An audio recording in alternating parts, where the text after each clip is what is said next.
Olá pessoal, essa é a segunda aula do nosso curso de termodinâmica, agora no capítulo 1 de temperatura e equilíbrio térmico, e eu sou o professor Jefferson Adriane Ribeiro da Cunha, da Universidade Federal de Goiás. Então vamos dar seguimento ao nosso curso, né?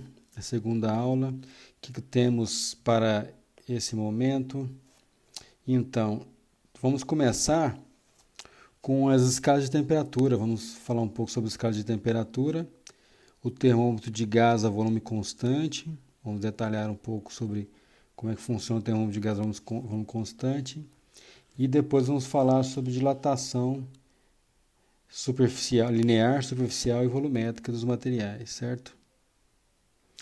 As escalas de temperatura. Bem, aqui o que a gente vai fazer é basicamente dar uma ideia de como que se constrói uma escala de temperatura e como se deve, não como se deve escolher a substância termométrica, mas como que é a relação entre as escalas, né, a substância termométrica e o tipo de escala que você está querendo, né, construir.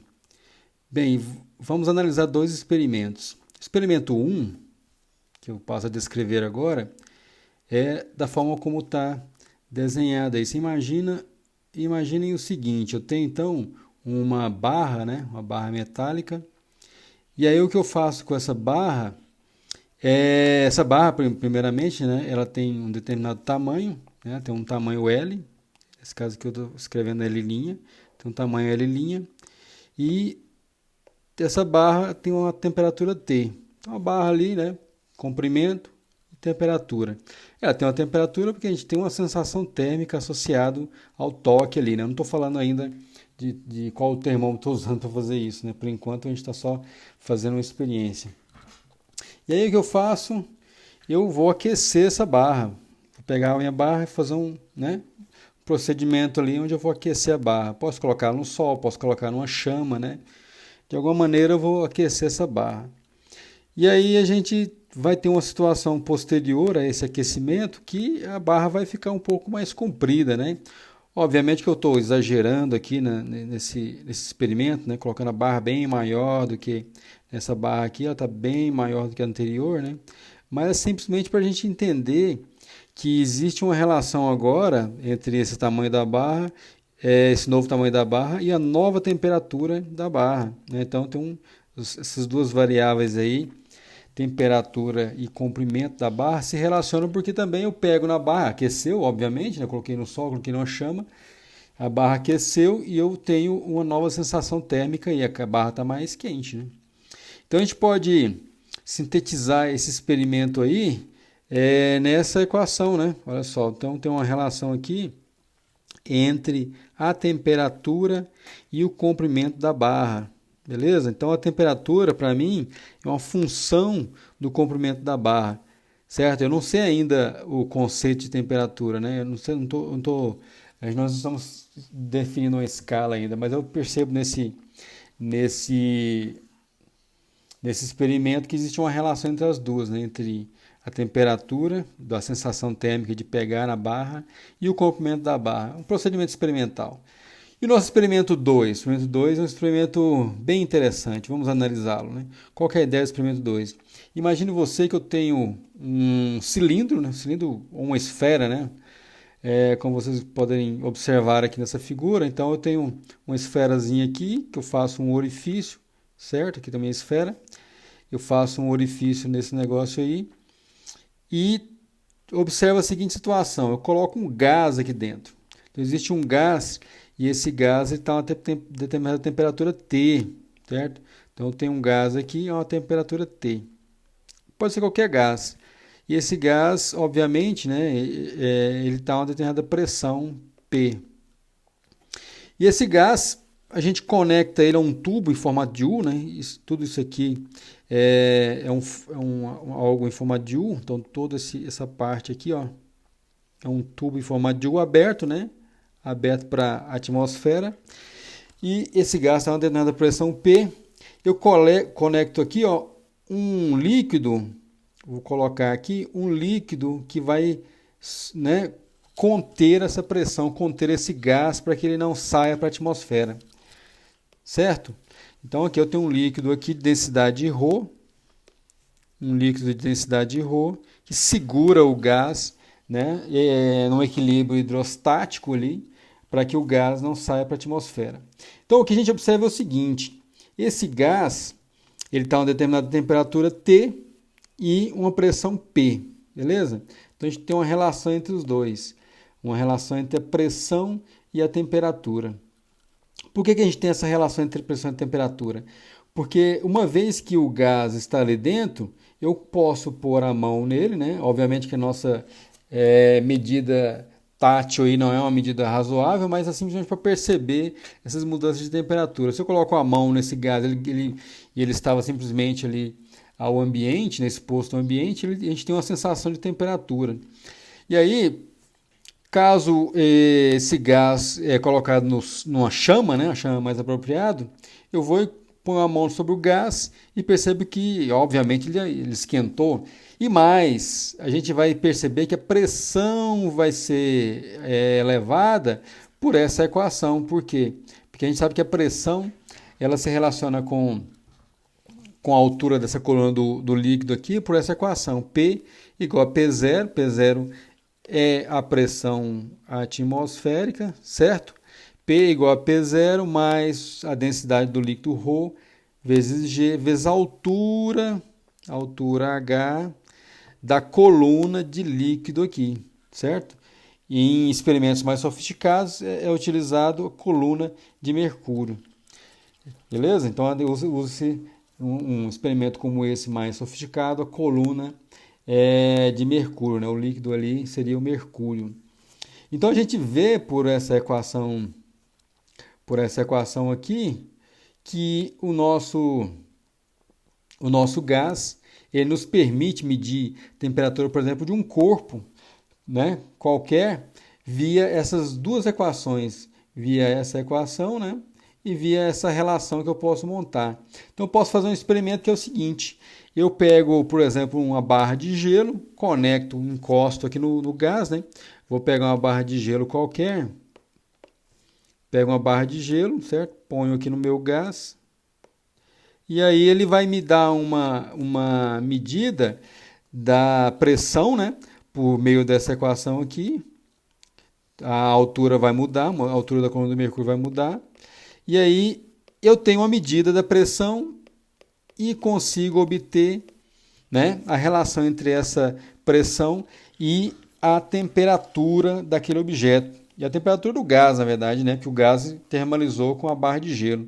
Aí eu faço um outro procedimento que é colocar esse gás em contato, por exemplo, com água fervendo.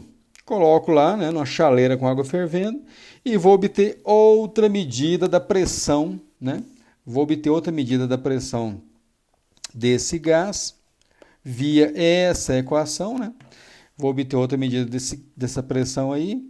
E aí eu posso, com a ajuda dessa outra equação aqui, pôr um outro ponto aí do meu gráfico, né? Temperatura e pressão. Aí você pode me perguntar, professor, mas quais são esses valores de temperatura? Você que vai decidir. Você pode criar sua própria escala de temperatura usando esse procedimento. Professor, eu gostaria de escolher, quando você colocou lá a barra de gelo no gás e obteve uma pressão e colocou lá um valor de temperatura e pressão, eu vou escolher a temperatura, deixa eu pensar aqui, 10 unidades, né, arbitrárias. Pode ser. E quando for na água fervendo, eu vou escolher 200. Tudo bem. Você que escolhe a sua escala de temperatura, você que está definindo. Você que está montando ela, né? Apenas o procedimento experimental, como eu estou descrevendo agora, o experimento 2, é que te permite fazer, permite fazer essa definição. Então, que fique claro para a gente que as escalas de temperatura são escolhas, né? E essas escolhas podem ser apropriadas, dependendo do seu objetivo de medir temperatura. Eu quero medir temperaturas altíssimas. Bem, às vezes pode ser que esse experimento não seja apropriado, né? Pode ser que outro procedimento experimental seja mais apropriado. Eu quero medir temperaturas assim, apenas das pessoas, né? Ou de animais. Aí sim, esse procedimento pode ser razoável, né? Vai depender realmente da sua necessidade de medir a temperatura, ok? Bem, pessoal, nós podemos analisar aquele resultado do experimento com a barra e com o gás da seguinte forma. Então vamos analisar os resultados aqui. Se a gente quiser generalizar aquele procedimento, então a gente vai entender que existe uma temperatura T, né? A temperatura T, que é a temperatura ou da barra ou do gás, que é a nossa substância termométrica, relacionado com ou o tamanho da barra ou a pressão do gás, que a gente chama de propriedade termométrica. Então, para a gente, a temperatura ela está relacionada com essas duas coisas, com a propriedade termométrica e também a propriedade termométrica da substância termométrica, né? Por exemplo, no caso da barra, a propriedade termométrica era o tamanho da barra, e no caso do gás, a propriedade termométrica em questão era a pressão do gás, né? Certo? Então, com essa equação aqui, a gente consegue sistematizar aqueles dois resultados da seguinte forma: a gente pode plotar um gráfico, né? Por exemplo, da barra ou do gás, sistematizando aqueles resultados lá que a gente havia analisado brevemente. Então, o que está acontecendo aqui? Simplesmente eu tenho um gráfico aqui da temperatura, né? Um gráfico da temperatura em função da propriedade termométrica. Pode ser do tamanho da barra, do comprimento da barra ou da pressão do gás, certo? E a gente sistematiza esse processo. Por exemplo, eu posso pegar aqui, ó, né, o temperatura extrema, posso conectar a uma água fervendo. Então, eu vou ter lá o comprimento da... Vamos pensar em termos da pressão do gás, lá fica mais fácil, né? Pega lá aquela minha esfera cheia de gás, conecto numa chaleira fervendo com água. Aí vou ter lá, né, a pressão do gás, a pressão aqui do gás e a temperatura do gás, certo? Maravilha, professor. E aí, eu tenho que ter mais um ponto, né, para traçar uma reta, certo? Tem que ter mais um ponto. Aí eu vou e pego, por exemplo, é sempre ilustrativo usar esse valor, né?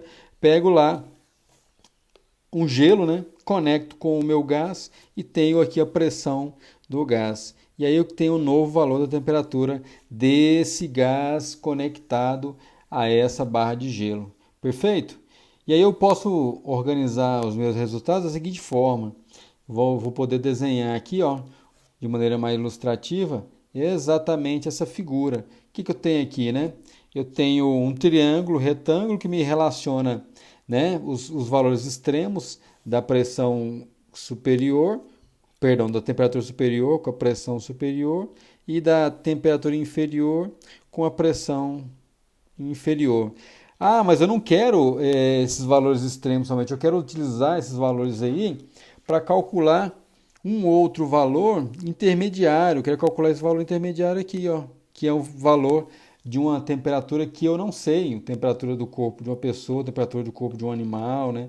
Ou qualquer outra substância que tenha uma temperatura. Então, o que eu vou fazer? Eu vou tentar resolver essa equação aí para para essa temperatura T relacionado à pressão P, ou a propriedade termométrica aqui, ó, Z, né? Então, tenho que resolver a equação para esse T relacionado com esse Z da minha temperatura que eu não sei ainda, que eu ainda vou medir, né? Então, como é que a gente faz, né? Cateto oposto aqui, ó, cateto oposto relacionado ao cateto adjacente. Então, eu tenho aqui o cateto oposto ao cateto adjacente desse triângulo retângulo. Eu percebo que esse cateto maior, ele está para esse cateto menor, né? Assim como a esse adjacente maior para o adjacente menor. Então, eu consigo escrever essa relação aqui que vocês estão vendo, né? T duas linhas menos T linha, que é aquele tamanhozinho lá, né, do cateto oposto, sobre Z duas linhas menos Z linha. Isso aí tem que ser igual, né, a tangente do ângulo alfa, né? igual a T menos T' sobre Z menos Z duas linhas, certo? Então resolvo essa equação aí de maneira simples, né? Resolvo essa equação e obtenho aí, ó, consigo isolar, pego o Z menos Z' nessa equação, passo multiplicando, né? Todo esse termo que passa multiplicando para lá. E aí isolo aqui quem é o T, ficar com o T do lado esquerdo aqui, do lado direito, perdão, da minha equação. Eu posso, agora ficou T menos T', perdão. E aí eu posso continuar aqui com as minhas equações e isolar finalmente, né? Aí eu isolo aqui o T em termos do T', né? T vai ser T' mais T duas linhas menos T' sobre Z duas linhas menos Z', dividido tudo ali por, por Z duas linhas menos Z'. Só voltando um pouquinho aqui.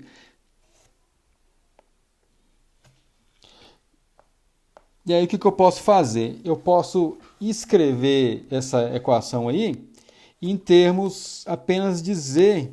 Vamos colocar de maneira mais agradável aqui.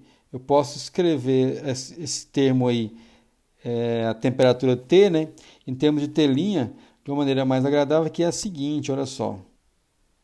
Então eu posso escrever dessa maneira, fico então com T igual a T' mais, né, Z menos Z' sobre Z duas linhas menos Z', que multiplica T duas linhas menos T'. Então é essa equação aí que a gente pode utilizar para a construção do termômetro na escala Fahrenheit ou do termômetro na escala Celsius, que é o que nós vamos fazer agora. Pois é, pessoal, a gente pode encontrar então uma relação entre as escalas Celsius e Fahrenheit usando aquele mesmo procedimento que nós vimos agora há pouco. Então, como é que seria essa relação, né? Imagine que você tenha, né, o seu termômetro construído, a gente tem então um pequeno bulbozinho com um longo bastão de vidro, né, contendo um determinado líquido. E aqui a gente tem então esse termômetro, pode ser de líquido, água, álcool, né? O padrão hoje é utilizar mercúrio, né? No nosso texto a gente discutiu bastante lá como que o Fahrenheit conseguiu depurar o mercúrio para ser utilizado, porque até então tinha alguns problemas, né? O pessoal preferia usar um termômetro de álcool, né? Então a gente tem aqui um desenho, né? Um pequeno, um longo tubinho assim de vidro, né? Um capilar, hoje em dia é um capilar, com um bulbozinho, tem um bulbo aqui embaixo, né? Contendo esse líquido, e ele pode expandir à medida que você conecta alguma coisa. Então, por exemplo, a gente conecta inicialmente no ponto de fusão da água, quando coloca no gelo, né? Coloquei no gelo, vou ter aqui o meu termômetro, ele vai marcar um determinado ponto aqui, né? Marcou aqui, certo? Determinado valor.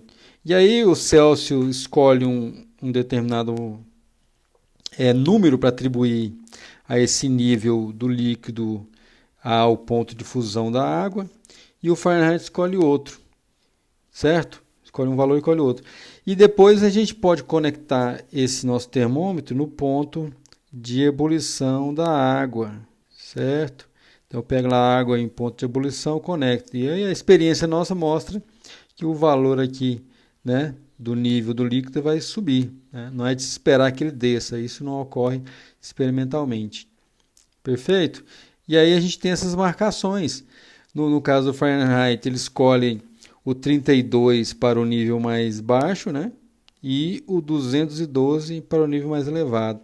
E o Celsius escolhe 0 para o nível mais baixo e 100 para o nível mais alto. A gente vê que historicamente o Celsius escolheu outros valores inicialmente, né?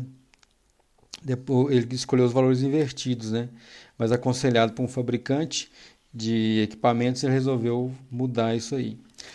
Tudo bem? Então essas são as escolhas para as escalas Fahrenheit e Celsius. Vamos entender agora como é que a gente pode relacionar as duas. Como é que a gente pode montar a relação entre as duas, né? Existem outros procedimentos em alguns livros, mas eu gosto de trabalhar com essa metodologia que eu acho que é razoável, né? Que é a construção do gráfico. Então a gente tem o quê? Aquela equação lá, né? T igual a T' mais Z menos Z' sobre Z2' menos Z'. O que é o Z? Z é a temperatura, o valor, né, do alcance do nível do líquido aqui, da nossa propriedade termométrica, para a respectiva temperatura, né? Ou TC ou TF, né? O T é a temperatura intermediária que você quer medir, sabendo os limites dos pontos fixos, né? O limite inferior, limite superior. Aí o Z está relacionado a essa temperatura intermediária, perfeito? O Z então está aqui, certo? Daqui a pouco eu vou escrever ele. E o Z, duas linhas, está lá em cima, o Z' está embaixo, né? São os valores extremos superiores e inferiores, são os comprimentos aí, né? As alturas aí dessa coluna de líquido do nosso termômetro. Na escala Celsius, a gente pode escrever exatamente essa expressão aqui, ó, corrigindo. Então, TC vai ser 0 mais esse termo, né? Z menos Z' sobre Z2' menos Z', vezes 100. E na escala Fahrenheit, simplesmente o 32 no lugar do zero, né? No lugar do zero, Z mais Z menos Z' sobre Z2' mais Z', menos Z', perdão. E o que a gente pode fazer é o seguinte, eu posso simplesmente, da equação 1, escrever esse termo Z menos Z', eu isolo ele, né? Pego esse 100 aqui, ó, passo, né, dividindo, aqui é zero, zero some, né, a gente não faz a conta com o zero. Ele some, então eu vou ficar com Z menos Z' sobre Z duas linhas menos Z' igual a TC sobre 100, né? O 100 passou dividindo lá naquela equação. Aí eu pego esse termo de 1 aqui, da equação 1, que eu chamei de 1, né? Pego esse termo aqui, que eu chamei de 1, e coloco lá no 2. Então, no lugar do Z menos Z' sobre Z duas linhas menos Z', substituo aqui e encontro uma relação, finalmente, entre as duas escalas, né? A escala Fahrenheit e a escala Celsius. Né? Então, só para ilustrar aqui, quem é o Z menos Z' e quem é o Z duas linhas menos Z' na no nosso experimento. Então, essa é a relação que a gente encontra, certo? Para as temperaturas na escala Celsius e na escala Fahrenheit, né? Tudo bem? Então, são essas relações aqui. Daqui a pouquinho, a gente vai encontrar uma outra relação entre essas três escalas e a escala Kelvin, né? Que é a escala de temperatura absoluta. Tudo bem?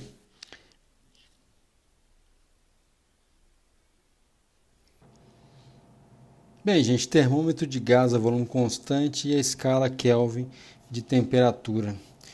Bem, imaginem vocês que eu construo o seguinte equipamento. Então, eu vou montar um experimento que é o seguinte. Vou pegar um bulbo, né, aqui, contendo um gás semelhante àquele anterior que nós descrevemos.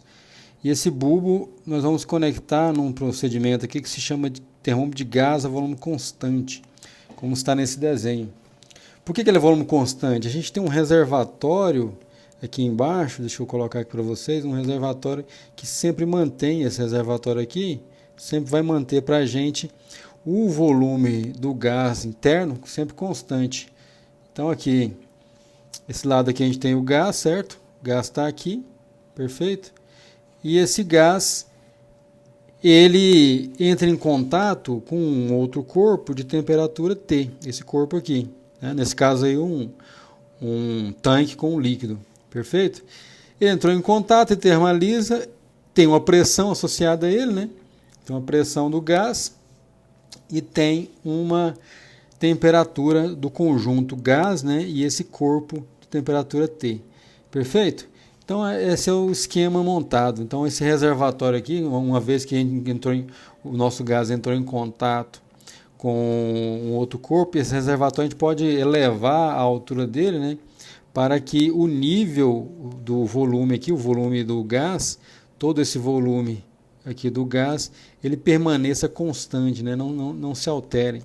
Para que a gente possa usar uma relação entre pressão e temperatura, né? E não envolva o volume do gás na nossa brincadeira. Certo? Perfeito? Então eu conectei aqui, tem uma pressão, né? Tem uma pressão lida e tem a temperatura. Eu posso trabalhar com essas duas variáveis como naquele experimento anterior. Aí eu posso ir trocando esse corpo aqui. Eu posso colocar qualquer coisa que eu quiser. Eu posso colocar água gelada, posso colocar água em fervura, por exemplo. E aí nós vamos fazer. Só que nós vamos fazer um experimento onde nós vamos alterando o tipo do gás. Vamos alterando, vez ou outra, o tipo do gás. E vamos obter uma coisa interessante que é o seguinte. Olha só. Construir aqui o gráfico desses gases todos em termos da temperatura. E vamos passar a descrever agora todos esses valores, né? O que acontece nesse experimento. Então, aqui eu tenho a minha relação, que vocês já conhecem, né? Relação entre pressão e temperatura, perdão, a relação entre a pressão e a altura, aqui H da nossa coluna de líquido, né? No caso aqui mercúrio. Então, sempre que eu colocar um corpo em contato com o gás, essa nossa linha aqui da coluna de mercúrio vai apresentar um outro valor. Vai ter um outro valor, né? Essa linhazinha aqui, nesse nível da coluna de mercúrio, vai ter um outro valor. Esse nível aí vai depender do corpo que tem contato com o gás. Tudo bem? E o experimento consiste no seguinte procedimento. Vou colocar vários gases, posso colocar o O2, certo? Posso colocar o argônio, posso colocar o H2, posso colocar 3 tipos de gases. E aí, por exemplo, conectei lá, coloquei naquele bulbo, né, o O2 e coloco o corpo lá, por exemplo, em água fervendo. Eu tenho uma medida da pressão, olha aqui a pressão aqui, ó, e a respectiva temperatura aqui, ó, na escala Celsius, tudo bem? Na escala Celsius. Vou ter esse valor de medida de pressão e a temperatura na escala Celsius. Depois eu vou e faço o mesmo procedimento lá com o AR, faço a mesma e faço o mesmo procedimento com a R, beleza? E vou fazendo esses procedimentos todos e com o O2 também, né? Pego o O2 aqui e faço esse procedimento. Então tem esses valores aí, perfeito? E aí mudo o corpo, né? Então aqui não vai ser mais um corpo com temperatura de água fervendo, vai ser, por exemplo, um corpo com temperatura de gelo. Pego lá e substituo aqui, ó, aqui eu coloco agora um balde com água gelada, vários cubos de gelo nesse tanque aí, né? Entra ali em equilíbrio térmico com o gás. E o que eu vou observar? Eu vou observar que agora eu tenho novas leituras. Olha aqui, eu tenho novas leituras para uma temperatura baixa, né? Uma temperatura mais baixa. Como a gente já sabe, né? Se eu colocar o gelo lá, qual que vai ser a leitura na escala Celsius? 0, né? Gelo no 0. Lembrando da escala Celsius. Perfeito? E aí que vem a mágica. A gente não consegue fazer esses valores aí muito, né, para valores de temperatura muito baixos. Eu não consigo pegar coisas muito mais geladas do que o próprio gelo, né? Posso pegar outros materiais aí que eu consiga encontrar na natureza, sei lá, o hélio líquido, não sei, né? O hélio líquido, pode ser que eu consiga isolá-lo ali, né? Um procedimento experimental para poder colocar em contato com o gás. Mas aí não preciso fazer isso para ter esse resultado que eu estou mostrando para vocês aqui agora. Eu preciso apenas fazer uma extrapolação.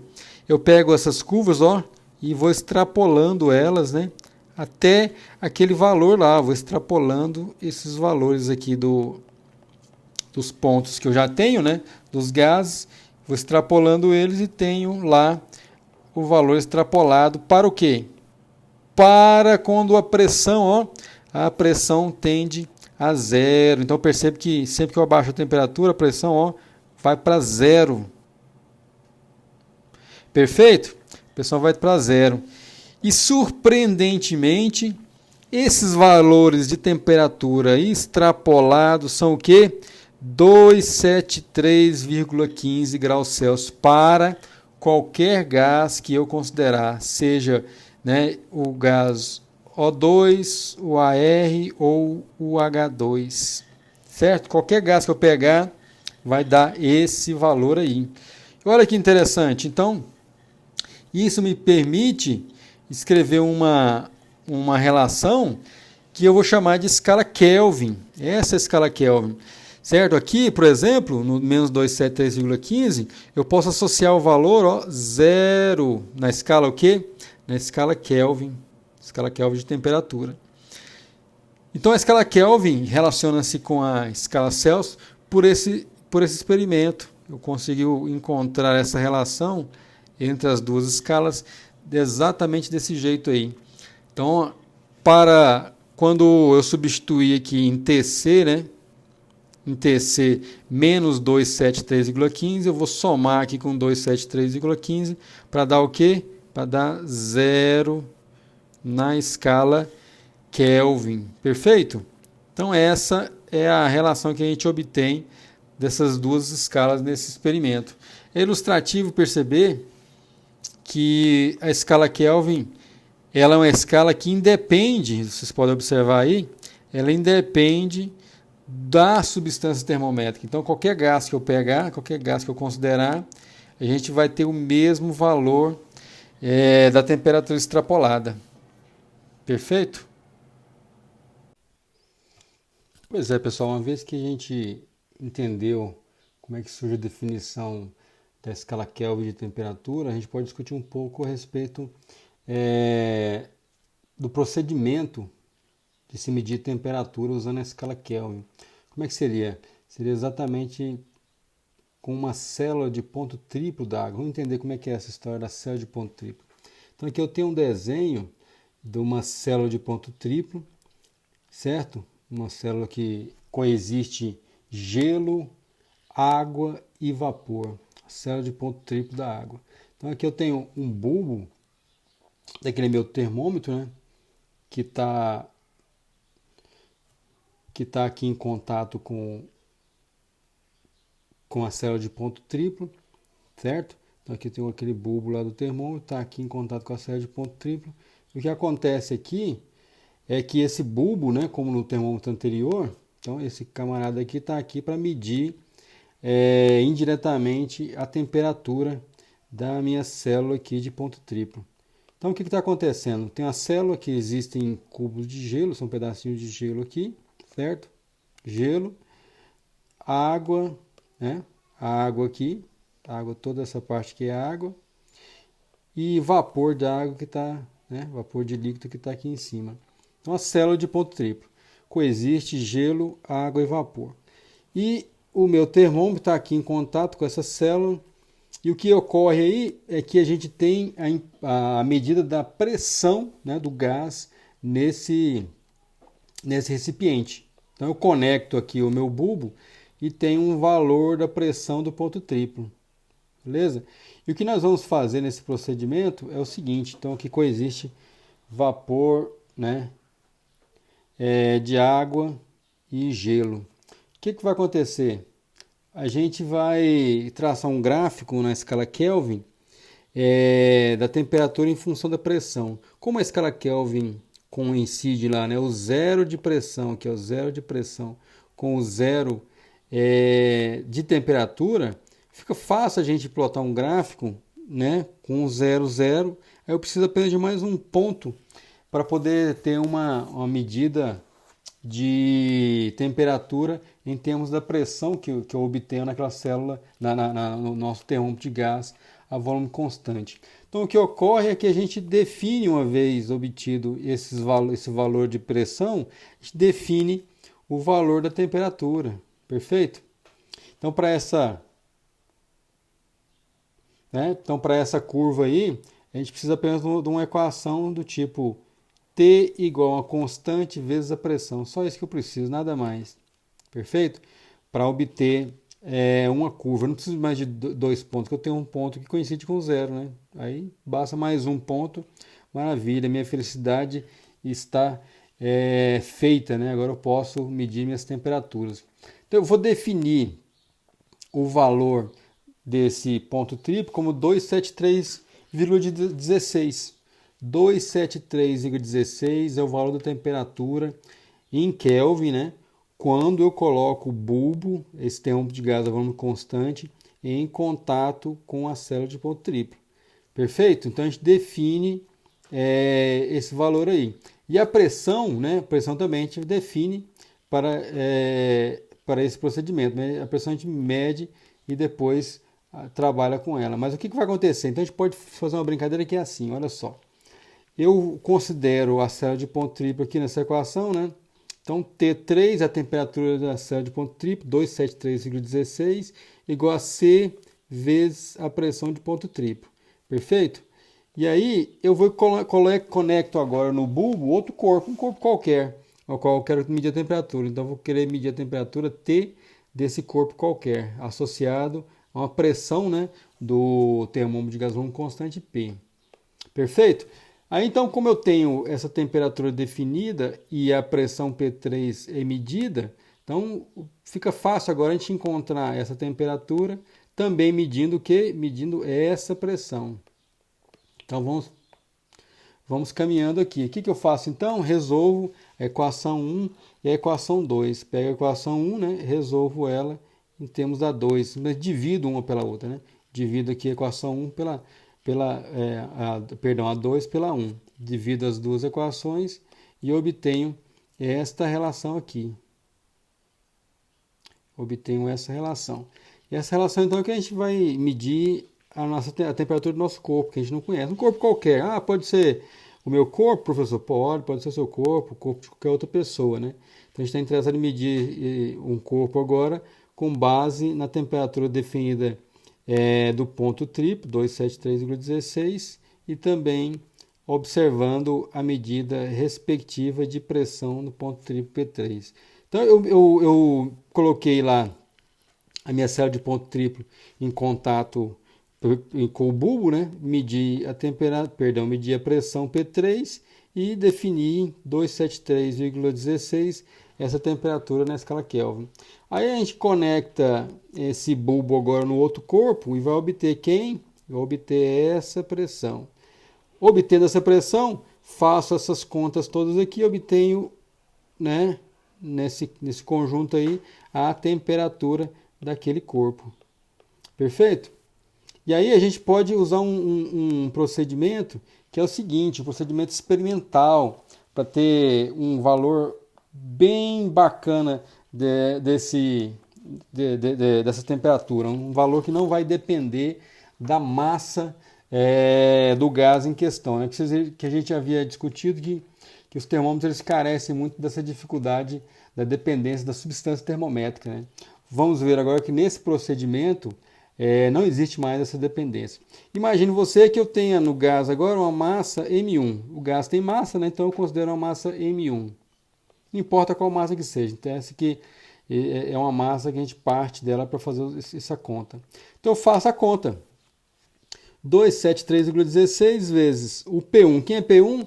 A pressão, né, do gás quando a gente conecta ele no corpo. E o P3? P3 é a pressão dessa massa de gás quando a gente conecta na célula de ponto triplo.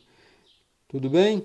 E aí obtenho quem? Obtenho uma temperatura para esse conjunto de valores, para essa massa do gás. Não satisfeito com isso, a gente considera uma outra massa M2.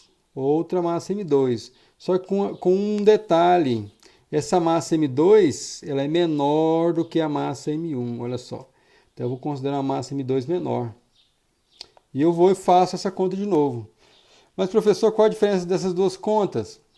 A diferença agora é que eu tenho uma massa M2 menor e eu vou ter um resultado da temperatura ligeiramente diferente do resultado anterior. Eu obtenho um resultado um pouquinho diferente para uma massa M2 menor. Faço a mesma conta, né? Conecto o bulbo na célula de ponto triplo, obtenho um novo valor da pressão. para aquela série de ponto triplo. A minha temperatura é sempre a mesma, 273,16. Conectei lá, tudo bem, medi a pressão na série de ponto triplo, depois conecto no meu corpo, obtenho outra pressão, faço a conta e tenho então um valor da temperatura do corpo. Tudo bem? E aí, não muito satisfeito com esse novo valor, efetuo mais um procedimento, agora com a massa M3. Coloco outra massa diferente, M3, dentro do meu bulbo, uma massa menor, né? Reduzi a massa aqui agora, né? Comecei com M1, fui para M2 e agora estou com a massa menor ainda, M3, né? E aí o que a gente vai fazer? Vai fazer novamente aquela conta. Vai fazer aquela continha de novo. 273,16 vezes o P3, que é a pressão do ponto, né, a pressão normal, né, do meu corpo, só que agora com a massa 3. Desse índice aqui em cima aqui, ó, é o do 3 da pressão. Tudo bem? Então é a pressão que eu estou medindo do corpo com massa 3, certo? E aí a gente vai fazendo esse procedimento até quando? Até que dentro do gás tem uma massa muito pequenininha, né? Eu estou colocando o valor 0 aqui, mas na verdade é para indicar que o valor é muito baixo, né? Valor pequeno de massa. Mas experimentalmente o que é feito é a gente vai computando esses valores, o T da temperatura com massa M1, o T da temperatura com massa 2, depois com massa 3, e vai diminuindo a massa até que os resultados que se obtêm, eles não mudam mais. À medida que a massa vai sendo reduzida, então a partir do momento que a massa posterior que eu estou considerando, né, menor que a anterior, não mudou o valor de T, aí então a gente não precisa continuar com aquele procedimento mais. E aí sim, esse valor de medida de temperatura é uma medida que eu posso garantir que ela independe da substância termométrica, certo? Então esse é o procedimento que a gente utiliza para uma medida de temperatura que independe da substância termométrica.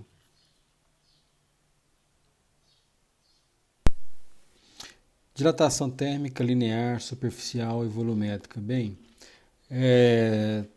esse processo de dilatação de corpos, né, teve início, né, o estudo do fenômeno de dilatação começou a ser estudado no século XVII, basicamente, com o estudo das dilatações dos gases, né, por Boyle e Mariotti. Depois teve continuidade no século XVIII e início do século XIX com Charles Dalton e Gay-Lussac, e posteriormente com Raynaud. Bem, essa sistemática do processo de dilatação de um corpo, a gente pode usar, né, basicamente o experimento da barra, sabe? É o processo mais simples, né? É realmente um resultado experimental, não tem muito segredo nessa análise, né? O que a gente vai considerar? Aqui a gente tem uma barra, perfeito? Uma barra metálica, né? De um material qualquer, uma barra metálica, e essa barra ela sofre uma dilatação, né? Ela sofre um processo de dilatação. Ela dilata e devido ao aquecimento, né? Então a gente tem uma barra metálica, né? Uma barrazinha metálica de material alfa. Estou falando material alfa porque é a característica do material. Então, vamos dizer que a característica do material é alfa. É uma prata ou é um metal ouro, alumínio, o que seja, né? Claro que a gente não vai considerar materiais tão caros para fazer um experimento desse. Pode ser considerado, né? Mas no nosso laboratório de ensino não temos materiais como esses. E ele está a temperatura T0, essa barra pequenininha aí, ela está a temperatura T0. Ela tem que ser uma barra comprida, bem fininha, né? Estou exagerando aqui com as dimensões da barra, mas tem que ser uma barra bem comprida. Certo? E aí o que a gente vai fazer? Nós vamos aquecer essa barra, né? Ela vai ser submetida a uma variação de temperatura. A gente aquece a barra, ela é submetida a uma variação de temperatura ΔT, e posteriormente ela vai ter o quê? Um comprimento aumentado de L0, né? Foi de L0 para L final. aumentou o comprimento da barra. Em qual valor que aumentou? Aumentou em ΔL. Então a diferença, né, final L menos L0, ΔL. Perfeito? E aí, o que a gente observa experimentalmente é que essa dilatação ΔL, o que aumentou ΔL, depende de de 3 fatores, vamos dizer, né? Depende do tamanho da barra, quanto maior a barra inicialmente, né, maior vai ser a variação ΔL. Depende da variação de temperatura, quanto maior a variação de temperatura, ΔT, né, maior vai ser a dilatação, né, final, ΔL. Então, todos esses valores a gente tem que colocar em questão. Então, esse ΔL é diretamente proporcional a ΔT, certo? É diretamente proporcional a L0 e também é proporcional aqui ao tipo de material. Então, os materiais é que vão trabalhar no sentido de dizer, né, qual ΔL nós teremos. Então, a prata dilata diferente do alumínio, que dilata diferente do ouro, que dilata diferente do cobre. E sistematizando esses resultados, a gente tem essa expressão, né? O ΔL, então, ele vai ficar L0 vezes o alfa vezes o ΔT. Perfeito? Então, esse aí é um resultado experimental. E desse resultado experimental, a gente pode explorar mais esse resultadozinho para outras possibilidades. Por exemplo, então, ΔL é a variação do comprimento, né? ΔT é a variação da temperatura e alfa o coeficiente de dilatação linear. Esse alfa é interessante a gente perceber que ele pode ser escrito, né, em termos do ΔL, L0 e ΔT, eu simplesmente isolo o alfa, né? Eu fico aqui com alfa do lado, né, da equação e fica ΔL sobre L0 ΔT. Então, o ΔL ele tem a mesma dimensão do L0, né, comprimento por comprimento, cancela. Então, a gente percebe que o alfa ele tem dimensão de grau Celsius a menos 1 ou Kelvin a menos 1. Perfeito? Grau Celsius a menos 1 ou Kelvin a menos 1.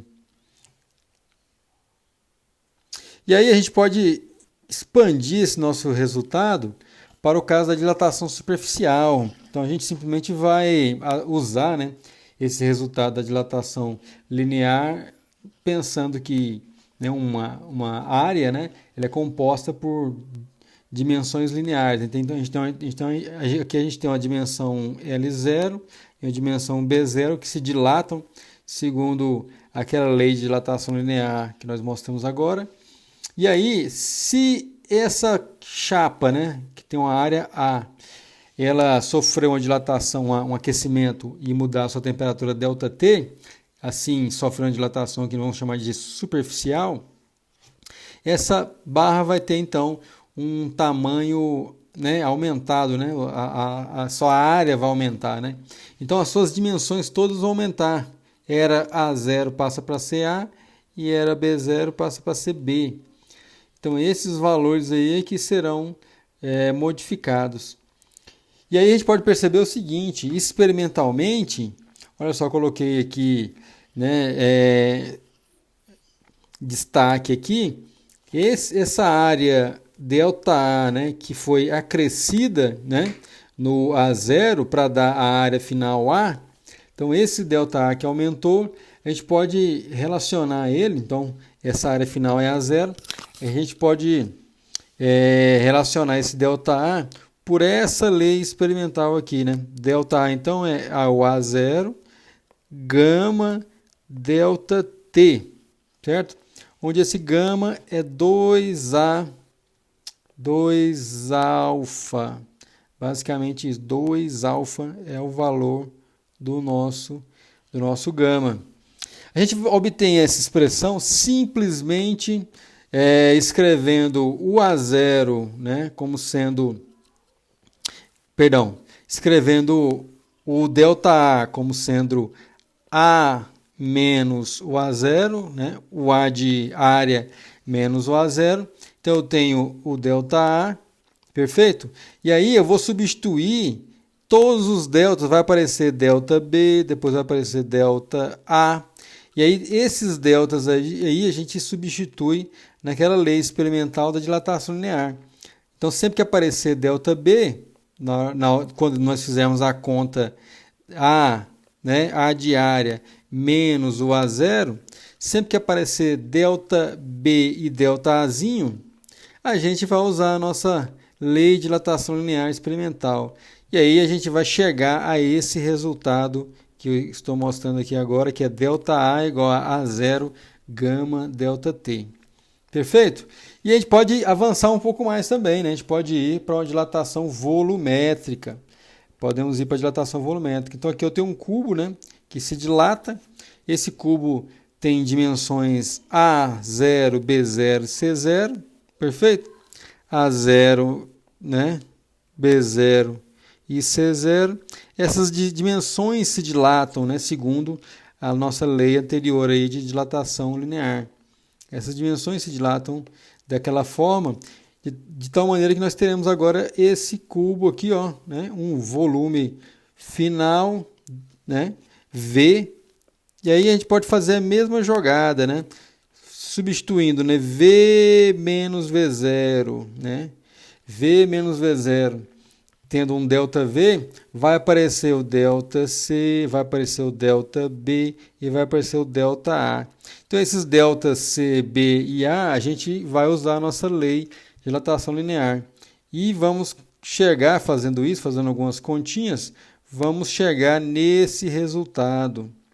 Delta V igual a V0, beta, delta T, que é a expressão para a dilatação volumétrica, com o beta igual a 3α.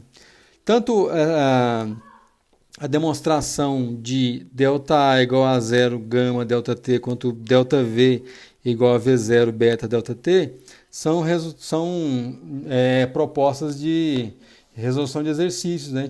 Depois a gente pode resolver de maneira mais detalhada, né? Para uma aula expositiva sobre dilatação não cabe, não dá tempo, né? A gente pode explorar isso um pouco mais depois em um exercício. É muito simples, eu posso mostrar para vocês, né? Basta escrever lá o delta B como sendo, né, delta B na expressão da dilatação linear, o delta A e o delta C, né? Sempre que eles aparecerem, substitui esse valor, né?